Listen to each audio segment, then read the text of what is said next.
Gənc ifaçıların uğuru yalnız gözəl səsə bağlı deyil, zəhmət və davamlı çalışma nəticəsində formalaşır. Bu yolun parlaq nümunəsindən biri də Rəvan Ağazadədir. Muğam müsabiqəsinin qalibi olan Rəvan Ağazadə izləyiciləri həm səsi, həm də muğam ifası ilə fəlih edib.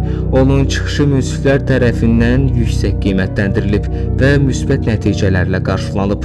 Belə gənclər göstərir ki, Azərbaycan musiqisinin gələcəyi onların məsuliyyətindədir. Rəvan Ağazadə kimi istedadlı gənc ifaçılar televiziya kanalları və ictimaiyyət tərəfindən dəstəklənməlidir.